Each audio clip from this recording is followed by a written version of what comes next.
Hello students, SMS digital online প্ল্যাটফর্মে তোমাদেরকে আরও একবার স্বাগত। আজ আমি তোমাদের সাথে ব্যাকটেরিওফাজের লাইটিক সাইকেল নিয়ে আলোচনা করব।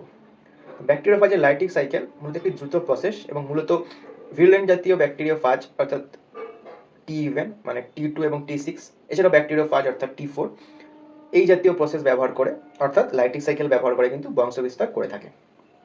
ওকে, তো এই প্রসেসের শুরুতেই ব্যাকটেরিওফাজ কী করে, ব্যাকটেরিয়ার কোষ প্রাচীরের সঙ্গে যুক্ত হয় এবং লাইসোজাইমের সাহায্যে অর্থাৎ লাইসোজাইম এনজাইমের সাহায্যে কিন্তু সেই প্রাচীরে ছিদ্র করে এবং নিজস্ব জেনেটিক বস্তু অর্থাৎ ডিএনএ ব্যাকটেরিয়ার মধ্যে প্রবেশ ঘটায়। আর বাইরে তাহলে কী পড়ে থাকে, আমরা জানি যে ব্যাকটেরিওফাজ মূলত কী দিয়ে তৈরি, জেনেটিক বস্তু এবং প্রোটিনের আবরণ বা প্রোটিন খোলস। তো সেই খোলসটি কিন্তু বাইরে পড়ে থাকে, তার মধ্যে কিন্তু জেনেটিক বস্তু থাকে না, তো সেটাকেই কিন্তু বলা হয় ঘোষ্ট।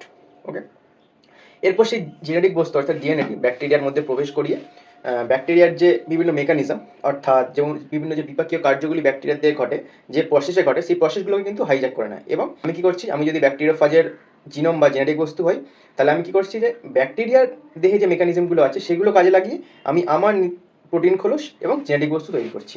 ওকে, তো এটি কিন্তু করে হচ্ছে ব্যাকটেরিওফাজের জিনোম। এরপর কী হয়, এরপর তারা আস্তে আস্তে অ্যাসেম্বল করে। কিন্তু তার আগে যেহেতু ব্যাকটেরিওফাজ পূর্ণাঙ্গ অবস্থায় থাকে না, অর্থাৎ কিছু জায়গায় তারা জেনেটিক অর্থাৎ তার জিনোমের রেপ্লিকা তৈরি হচ্ছে, কিছু জায়গায় প্রোটিনের রেপ্লিকা তৈরি হচ্ছে।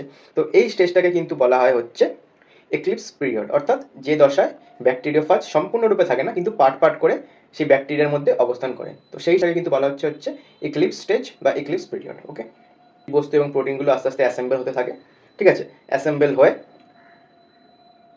একটি পর্যায়ে কোলিন বা এন্ডোলাইসিন এনজাইমের সাহায্যে ব্যাকটেরিয়ার কোষ প্রাচীর বিদীর্ণ করে বা লাইসিস ঘটায় এবং পূর্ণাঙ্গ ব্যাকটেরিওফাজ সেই ব্যাকটেরিয়া থেকে বেরিয়ে চলে আসে। ওকে।